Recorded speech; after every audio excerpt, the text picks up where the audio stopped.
সকলেই জান্নাতি, বলেন আলহামদুলিল্লাহ। সকলেই জান্নাতি বলে কেমনে? বলে আদম আলাইহিস সালাম আমাদের আদি পিতা। আদম আলাইহিস সালাম জান্নাতে, এখন জান্নাত থেকে যে ওনারা বের করে দিয়েছেন বা বের হয়ে আসছেন, জান্নাত কি আদম আলাইহিস সালাম কি ওর কাছে বেঁচে আইছেন? কথা কয় না রে। জাহান্নাম কি বেঁচে আইছেন? যেহেতু বিক্রি করে আসেন নাই, তা আমরা আদমের সন্তান, ওয়ারিস সূত্রে হ্যাঁ আমরা জান্নাতের সম্পত্তি পাই, ঠিক না ঠিক? ওয়ারিস সূত্রে যদি এখানে সম্পত্তি পাই তাহলে আমরা জান্নাতি। ফাকদা আসেন, বাপের যদি একাধিক সন্তান হয়, একজন যদি কথা না মানে তাকে রাগ করে বাড়ি থেকে বের করে দেয়, ভাইও যদি আমার কথা নাই শুনোস তাহলে আমার বাড়ির থাকার অধিকার নেই, তুই বের হ। বের করে দেয় সময় কয় বালা হইতে লাইস, আর নাহলে তোর আর দরকার নাই।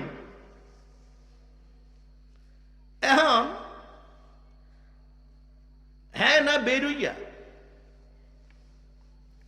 কয় বাবাজন বের করে দিছে ওই আর যাইতাম না, নিজে নিজে গিয়ে বিয়া করছে, হোর বাড়িতে বাড়ি ঘর করে বউ সৌল ইহা নই থায়।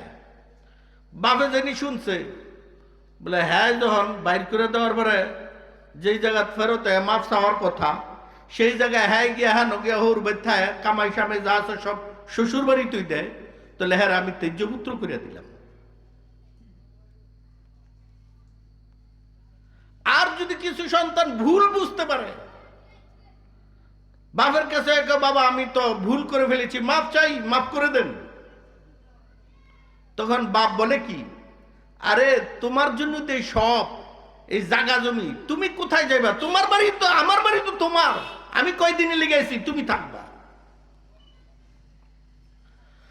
আদম আলাইহিস সালাতু ওয়াস সালাম উনাকে যখন জান্নাত থেকে বের করে দেন, তখন বলে দিলেন আদম তোমাকে সুযোগ দিলাম মাত্র, তুমি যদি আমি আল্লাহকে সন্তুষ্ট করতে পারো তাইলে তোমার বাড়ি তোমাকে ফিরাইয়া দিব। আদমের সন্তানের মধ্যে কিছু সন্তান আছে তারা আইছে তো আইছে, আর ফিরার নিয়ত নাই। যেমন কারুন, হামান, ফেরাউন সমস্ত বিধর্মী, এরা নীতিহারা হয়েছে। আল্লাহ তাদের জন্য জান্নাত বানাইছিলেন, আল্লাহর হুকুম না মানার কারণে তাদের জান্নাতগুলি রহিত হয়ে গেছে। এখন আল্লাহ তাআলা বলেন মুমিন জেনে রাখো, আমি কতগুলি গুণের কথা বলে দিচ্ছি, এই গুণটি যদি তোমরা অর্জন করতে পারো তাইলে তোমাদেরকে জান্নাতুল ফেরদাউসের ওয়ারিসদার বানামু, অর্থাৎ ওয়ারিস যে আসো এটা ঠিক রাখবে। আল্লাহ এই আয়াতের শেষ দিকে বলেন উলাইকা হুমুল ওয়ারিসুন আল্লাযীনা ইয়ারিসুনাল ফিরদাউস হুম ফিহা খালিদুন।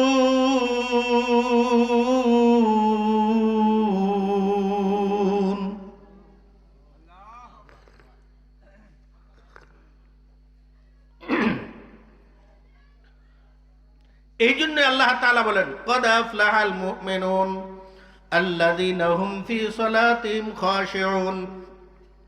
আল্লাহ তাআলা মুমিনকে বলেন ও মুমিন, তোমাদেরকে সূরাতুল মুমিনুনের মধ্যে 7টা গুণ মুমিনের বয়ান করতেছি। 7টা গুণের প্রথম গুণ হইল আল্লাযীনা হুম ফি সালাতিহিম খাশিউন।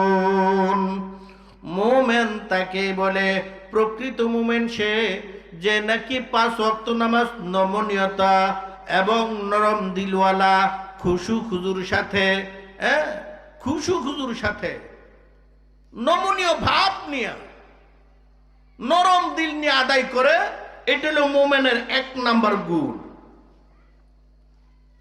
নামাজ পড়বে খুশু খুজুর সাথে, ভয় এবং আশার সাথে,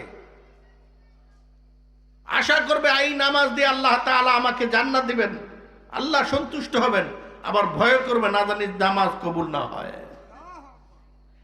এই জন্যই নামাজ আল্লাযীনা হুম ফি সালাতিহিম খাশিউন, ভয়ের সাথে নামাজে দাঁড়াবে।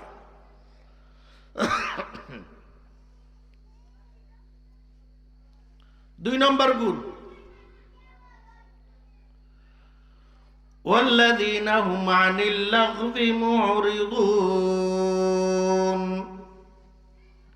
সে অনর্থক কথাবার্তা থেকে বেঁচে থাকবে, অনর্থক কাজ থেকে বেঁচে থাকবে। এটা মুমিনের দুই নম্বর গুণ।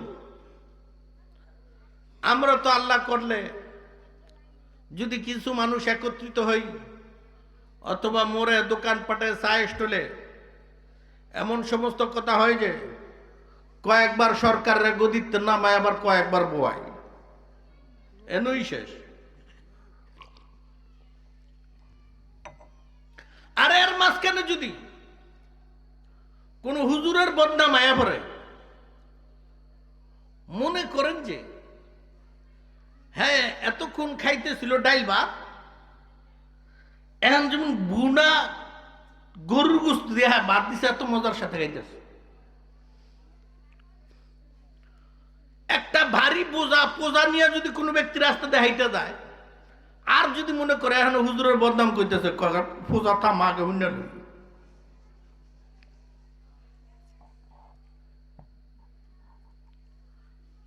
বদনাম এমন একটা জিনিস যেটা ঘি ভাতের চেয়েও মজা বেশি। এক তো হইল দোকানপাটে বেহুদা কথা বলতে বলতে এমন একটা পর্যায়ে চলে আসে যে পর্যায়ে এখন আর কথা নাই, এখন আর বদনাম আর বদনাম। এই জন্য বেহুদা কথা, বেহুদা মজলিস থেকে বেঁচে থাকা। এই কথার দ্বারা যদি এর মাঝখানে বদনাম চলে আসে, বলে লাকড়ি যেরকম ভাবে, আগুন যেরকম ভাবে লাকড়িকে পুরো ছাই করে দেয়, মানুষের আমলগুলি বদনাম বলার দ্বারা এরকম ছাই করে দেয়। বুঝেন বুঝেন। একজন ব্যক্তি হুজুরে খুব গাইলেই তো সারাদিনই বকতো, তো হুজুরে প্রতিদিনে তার জন্য হাদিয়া পাঠায় দিতেন, প্রতিদিন হাদিয়া পাঠায় দিতেন। তো একদিন হাদিয়া ভাই আরো হয়, তো দীর্ঘদিন হাদিয়া পাঠানোর পরে হ্যাঁ চিন্তা করে যে হুজুরের নামে এত বদনাম কই, আর হুজুরে প্রতিদিনে আমার জন্য কিছু না কিছু উপহার পাঠায় দেয়, কেমনে কই, আজকে কইতাম না। তো আজকে আর সে বদনাম কয় নাই। হুজুর খবর লেগে দেখছে আজকে হ্যাঁ আমার কোনো বক্সে ডক্সে কয় না, বহে নাই, বদনাম কইছে কয় না, কয় নাই। তাহলে আজকে আর হাদিয়া দিস না। যেই নি হ্যাঁ হাদিয়া পাইল না, আশ্চর্য হয়ে গেল, কি ব্যাপার, আজকে হুজুরের বিরুদ্ধে কিচ্ছু কই নাই, কিন্তু এই যে সে আর কার লিগে, আরে না না না না সভাপতি, আপনার সে বড় সভাপতি আছে নাকি? সভাপতি আইলে আরেক স্যার দেওয়া হইব ইনশাআল্লাহ। তো হুজুর এদিন আর হাদিয়া পাঠানে, সে চিন্তা করলে কি ব্যাপার, আজকে তো হুজুরের বদনাম কই নাই, হাদিয়াও দেয় না, কারণ কি? জানতে চাইলে বলেন হুজুর বলতেছেন আজকে আমারে তুমি কিছু দেও নাই, এই জন্য তোমার আমি কিছু দেই নাই। বলেন কি, আমি আবার দেই কইতে, আপনি তো পাঠাইতেছেন। কয় শোনো, তুমি যখন বদনাম বলতে থাকো, তো বদনাম বলার সময় তোমার আমল নামায় যত ভালো নেক গিলি আছে, যত নেক আমল আছে, সেইটা আমার আমল নামায় আসতে থাকে। যখন তোমার আমল নামায় কোনো নেক না থাকে দেওয়ার মতো, তখনও যদি তুমি বদনাম কও, তাইলে আমার আমল নামার গুণাগুলি তোমার আমল নামায় গিয়া জমা হইতে থাকে, এটাও তো আমার লাভ, আমার গুণা কমে। সুতরাং তুমি আজকে বদনাম কও নাই, আমার কোনো উপকার হয় নাই, এই জন্য তোমার হাদিয়া দেই নাই। চিন্তা করেন, বদনাম বলার কারণে আমার কত লস হইতেছে। আর সাই স্টলগুলির মধ্যে কি হয়, এই জন্য আল্লাহ ডাক দিয়ে বলেন, ও মুমিন, তোমার 2 নম্বর গুণ শুনে নাও, অনর্থক কথাবার্তা থেকে তোমার জবানকে হেফাজত করো।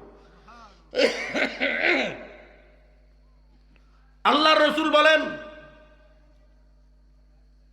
ও আমার সাহাবীরা, তোমরা দুইটা জিনিসের জিম্মাদারি দাও, তোমার দুইটা জিনিসের তোমার জিম্মাদারি নাও, আমি তোমার জান্নাতের জিম্মাদারি নিলাম। বলে একটা হইল লজ্জাস্থান, আরেকটা হইল তোমার মুখ জবান। এই দুইটা জিনিসের জিম্মাদারি যদি তুমি নাও, আমি রাসূল তোমার জান্নাতের জিম্মাদারি নিলাম।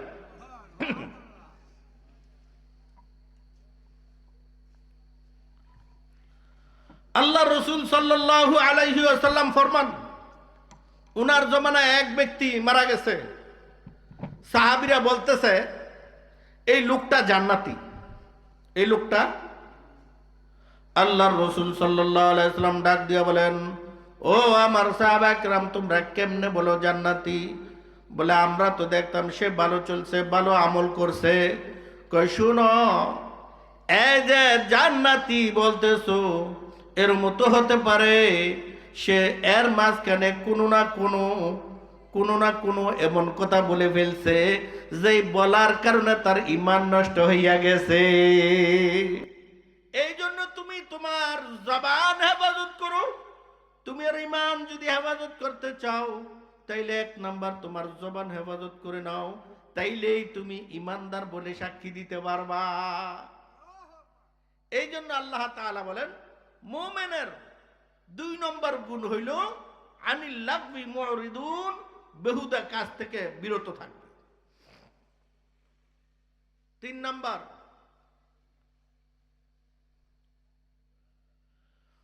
ওয়াল্লাযীনা হুম লিয-যাকাতি ফাঈলুন।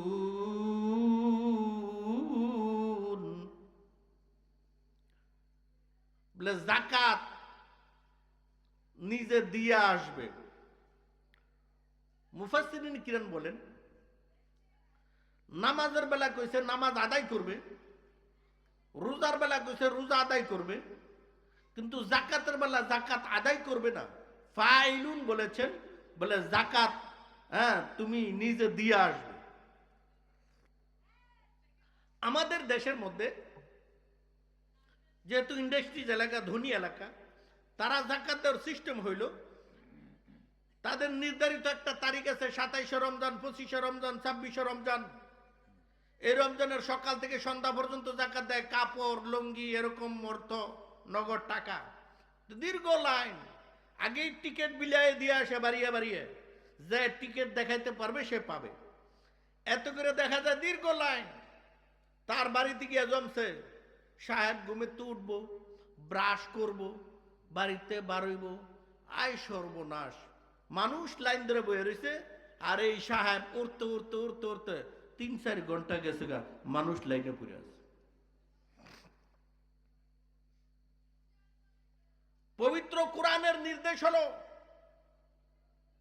যাকাত তুমি বাইর ডাইক্কা দিবে না, বাড়িতে গিয়া তুমি নিজ হাতে দিয়ে আসবে। আচ্ছা, আপনার একটা কথা বলুন তো, যখন নামাজের সময় হয়, ইমাম সাহেব কি আপনার বাইর গিয়া নামাজ পড়াই দিয়ে আসেন, না আপনি মসজিদে এসে আদায় করেন? মসজিদে এসে আদায় করেন। যখন হজ ফরজ হয়, কাবা শরীফকে আপনার বাইতে এবারে না আপনার মক্কা মদিনায় গিয়ে হজ করে আসেন? বলে এখানেই যাইতে হয়। কেন?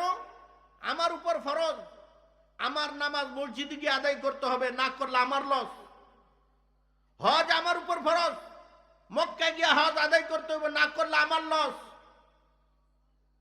ফরজ আদায় না করার অপরাধ হবে। এরকম ভাবে যাকাত দাদা আপনার উপর ফরজ।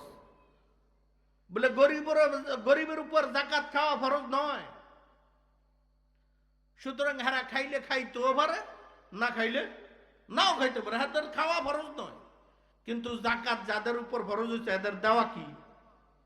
তাইলে বোঝা গেল গরিবের চেয়ে আমার ঠেকা, আমার প্রয়োজন বেশি। এই জন্য গরিব যাকাত খাইলে খাইতেও পারে, না খাইতে পারে, কিন্তু আমার ফরজ আদায় করতে হবে। হেরা আমার যাকাত খাইয়া আমার উপর অনুগ্রহ করতেছে, দয়া করতেছে, বিদায় আমার যাকাত ঘরে ঘরে সম্মানের সাথে নিয়ে যাইতে হবে। ঠিক না বেটি? এই জন্য আল্লাহ তাআলা ফাইলুন শব্দ ব্যবহার করেছেন।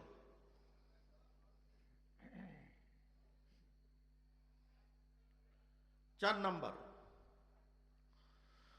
والذين هم لفروجهم يحافظون إلا على أزواجهم أو ما ملكت أيمانهم فإنهم غير ملومين فمن ابتغى وراء ذلك فأولئك هم العادون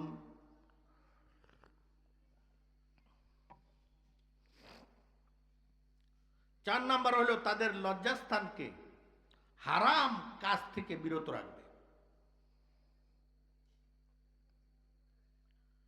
শুধু তাদের স্বামী স্ত্রীর বেলায়, স্বামীর বেলায় স্ত্রী এরূপ ব্যবহার করতে পারবে, এছাড়া তারা যৌন চাহিদা কোনো কোথাও পূরণ করতে পারবে না, শরীয়তে হারাম করে দিয়েছে।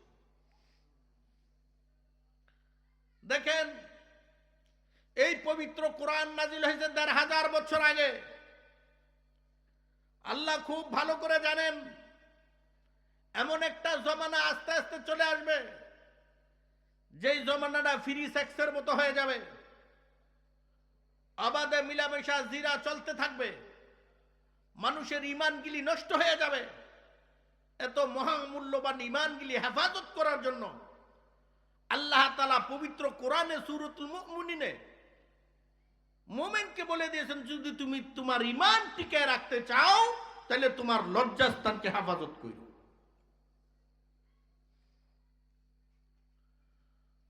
ভাইও দোস্ত বুজুর্গ ভাগদে একটি কথা বলে যাই,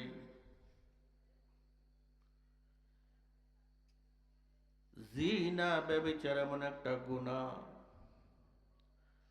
যে ব্যক্তি এই গুনার মধ্যে ঢুকে যায় তার আখিরাত তো ধ্বংস হয় হয়, ওই দুনিয়ার জীবনটা ধ্বংস হইয়া যায়, দুনিয়ার জীবনও ধ্বংস হয়ে যায়।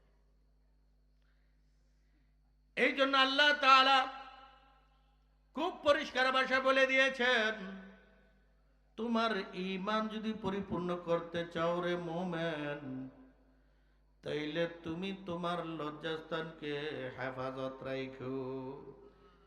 এই জন্য কিছুক্ষণ পূর্বে বলেছিলাম আল্লাহর রাসূল ফরমান, তুমি 2টা জিনিসের জিম্মাদারি দাও, তাইলে আমি রাসূল তোমার জান্নাতের জিম্মাদারি দিব। একটা হইল জবান, আর একটা হইল লজ্জাস্থান। 5 নাম্বার والذين هم لأماناتهم وعهدهم راعون। 5 নম্বর হলো আমানতদার হওয়া, আমানত পুরা করা। এই ব্যাপারে কতগুলি আলোচনা আছে শুনেন। আমানত 2 ধরনের হয়, আমানত মালি, আমানত জবানি, কৌলি, কালাম। মালের আমানত হলো, বলে তোমার কাছে 10টা টাকা রাখলাম, এই টাকাটা তোমার কাছে রাখো, প্রয়োজনের সময় আমি তোমার থেকে নিব, বা এরকম কোনো মাল রাখবো, কোনো কিছু রাখবো, এটা তারা দিয়ে দেওয়া আমানতদারি হলো, না দিলে আমানতের খেয়ানত হলো। এরকম ভাবে কথারও আমানত আছে, বলে বন্ধু তোমার একটা কথা বলি, কাউকে বলবে না। একটা কথা বললো, বলার পরে হ্যাঁ বাইক কোন সময় দৌড়ে আইব, দৌড়ে বোর তো কইব এই চিন্তায়, আর অন্যদিকে দৌড়ছে না, দৌড়ে গড়ায় বসছে, বোর তো কইব। আর বউ আর মাশা আল্লাহ একটা বিবিসি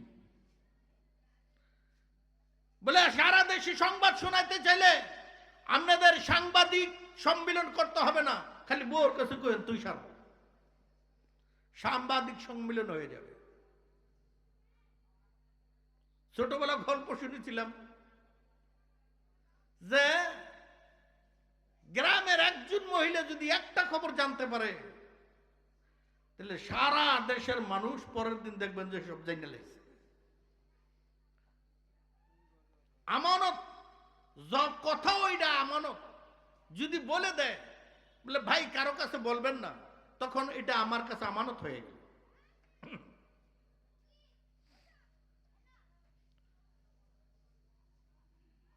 সন্তানগুলি আমার কাছে আমানত। আল্লাহ তাআলা সন্তান কিভাবে রক্ষণাবেক্ষণ করবে সেই ব্যাপারে নীতিমালা দিয়েছেন। যদি সেইভাবে না করে তো আমানতের খেয়ানত হবে। আল্লাহ পবিত্র কোরআনে বলেন,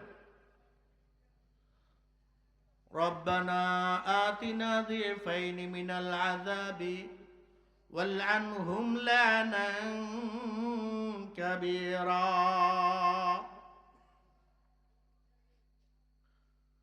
ভাই দোস্ত বুজুর্গ, যেই সন্তান দিয়ে আমরা দুনিয়াতে ভরসা করে থাকি, যেই সন্তানের জন্য মাথার ঘাম পায়ে ফেলিয়া কামাই করে তাদের সুখের চেহারা দেখতে চাই, যেই সন্তানের মুখে হাসি ফুটানোর জন্য নিজে একটা ভালো জামা পরি না, নিজে ভালো খাই না, নিজে ভালো জুতা পরি না, বলে বহু পুরানা জুতা হয়ে গেছে তারপরও নিজে সিলাইয়া লই, কিন্তু সন্তানকে সুখী করার জন্য সে যা চায় তা তো দেই। কয়েকদিন আগে জামা কিনছে, এটা আর পছন্দ হয় না, নতুন মডেলের জামা কিনবে। কয়েকদিন আগে জুতা কিনছে, এটা তার পছন্দ হয় না, আবার নতুন মডেলের জুতা কিনবে। বাবে প্রবাসী সারাটা দিন খাটুনি কাটে, কত রকমের ডিউটি, কত রকমের কষ্ট। নিজের বিবি, নিজের সন্তান, নিজের বাবা মা, আত্মীয় স্বজন ছেড়ে প্রবাস চলে যায়। সারাটা দিন ওইখানে মরু প্রান্তরে উট চড়ায়, ছাগল গরু চড়ায়, কত কষ্ট। এই কষ্ট করে টাকা কামায় আর এন্দা ফুতে খাইয়া মোড়া হয় আর বড় হয়। যেইনি কোন রকম হুন্ডাটা তোরতারে দাবি করে বলছে, বাবা আমার এক কান কি লাগবো, হুন্ডা লাগবো। হায় হায়, হুন্ডাও তো পুরা বছরে যে দূর জমাইতে পারে না, এর সে দামি হুন্ডা চাইয়া বয়ে রয়েছে। পুরা বছরে যেই টাকা দিয়ে একত্রিত করতে না বাবা সকাল সন্ধ্যা মেহনত করে, এর সে দামি কি চাইয়া বয়ে রয়েছে, হুন্ডা চাইয়া বয়ে রয়েছে। এটা তো অহরহ লক্ষ লক্ষ ঘটনা। বাড়ির এই ব্যাঙ্গেলায় সেই ব্যাঙ্গেলায় বাড়ির জায়গা 20 খেয়ে লাগবো, গরিব দলার দেয়। কে আমার হুন্ডা কিনা দেওয়ার লাগবে, নাহলে আমি গলার মধ্যে কি দিব, দড়ি দিব বলে। কি করবো, কিনা দেয়। কিনা দিয়ে একটা সপ্তাহ যায় না, ঠ্যাং ঠুং ব্যাঙ্গা, হাত পাও ব্যাঙ্গা হোমান, আর অনেক কথা মরি হয়ে যায়। আহা, ও যুবক, তুমি যদি দেখতা তোমার বাপেরে কত কষ্ট করে টাকা কামায়, একটা নজর যদি তুমি দেখতা, তাইলে কোনদিন তার কাছে এরকম আবদার করতা না।